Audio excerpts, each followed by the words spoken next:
Today I just wanted to try something different and take a look at two short films that I recently watched. Both films were distributed by Fatal Pictures and were produced by Zach Green. The film was also co-written and directed by Richard Powell. Two very interesting movies, these. It just kind of deals with, I guess, how every now and again we all get that inner voice that tells us to go against our better judgment and do the things that we really wish we could do. So I guess you could say the anti-conscience, if you will. So there are two films that are just semi-related.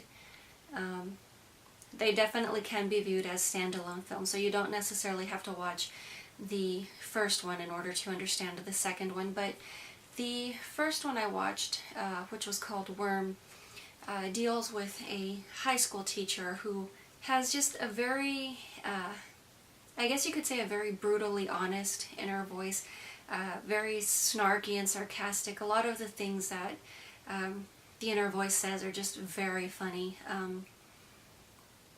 But he's basically just comes off as a very tired, worn down middle-aged man, doesn't really care too much for his job, but he also doesn't think too highly of the people surrounding him either, whether it's the high school students or his co-worker. Basically, everyone is pretty much fair game.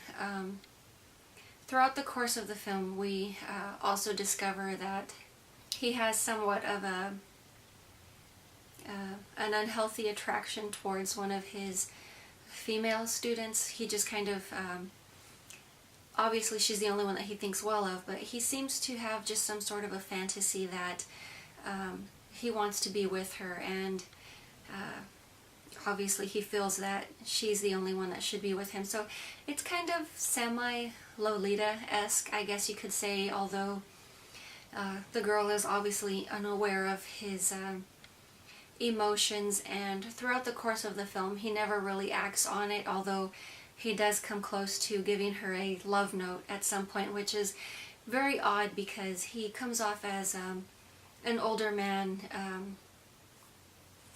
He thinks very highly of himself, but the little love note that he's written is actually in an envelope with little marker doodles all over the place. So it's just very juvenile and very high school in itself. So that just kind of makes it a bit funny. Like, I don't know, it just gives me the impression that he isn't necessarily that much of a hard ass as he comes off as being, although he is slightly off and possibly not really all there. The second film, which I watched, which was also produced, distributed, and directed by the same people mentioned, is called Familiar, which I definitely found a lot more interesting between the two movies. This being somewhat of a indirect sequel, I guess you could say, actually deals with the twin brother of the high school teacher that we just talked about, and he also has just a very sarcastic and snarky inner voice.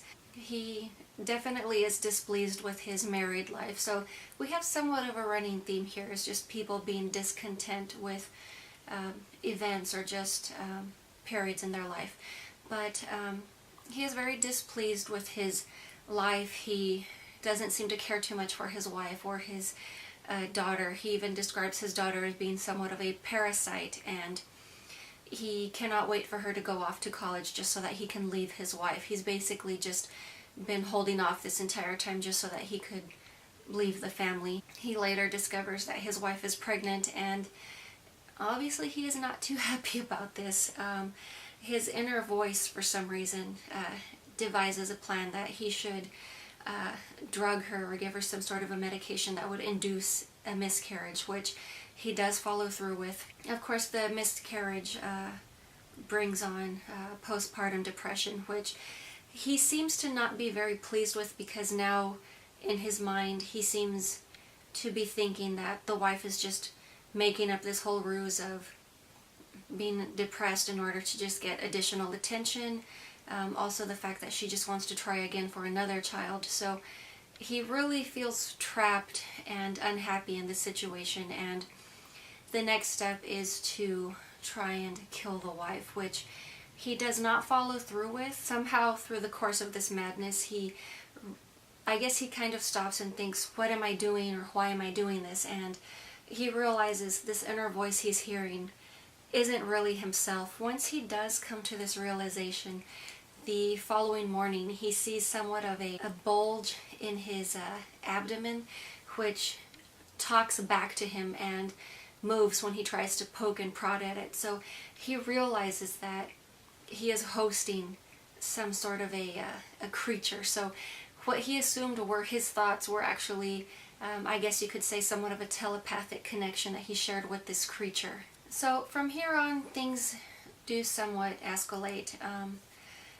He, at one point in the film, tries to just kind of ram his back up against a wall just to try and smash the creature, which obviously doesn't work. And the creature does tell him, obviously because they are connected to some degree, that if he were to harm the creature or remove the creature, he would kill them both. And I mean, logically, anybody having some sort of a parasite living inside of them would want to get rid of it. So at some point in the film, he uses his belt to tie off his leg and uses a utility knife to cut out this creature. And when he pulls it out, it is a very animated, fleshy worm or caterpillar-esque type creature. So I guess that's where the tie-in is. Obviously, aside from the voice, we never saw the ending effect from the first film, which was titled Worm. In the second film with the twin brother, we actually do see a worm. So we do get to see the actions that the brother in this sequel took and went through, but it definitely leaves a total cliffhanger as far as the first film. We just are left hanging. We don't know if the high school teacher went through with some sort of a school shooting, which he was debating, or if he did follow through on his actions with the young girl. And I know I'm sorry to be flipping between the two, but that just seems to me to be the unifying factor, or rather that after seeing the second film, you definitely are left with way more questions regarding the first film. At least I was. But obviously, the man, once removing the creature, he does pass, but we never actually see the worm itself. We just see a trail of blood, so we don't know if it just crawled off and found a host in his wife, or if it just went off and died, or what happened. So that definitely does leave a lot more speculation. Definitely a very interesting film, extremely well acted, great lighting, color correction, everything was superb. I will leave a link to Familiar. I'm having trouble finding a link for Worm for you guys, so if I do find that, I will include that as well. But definitely check out Familiar. It was the most interesting out of the two. Very amazing film. But that is pretty much it, and I will talk to you guys later.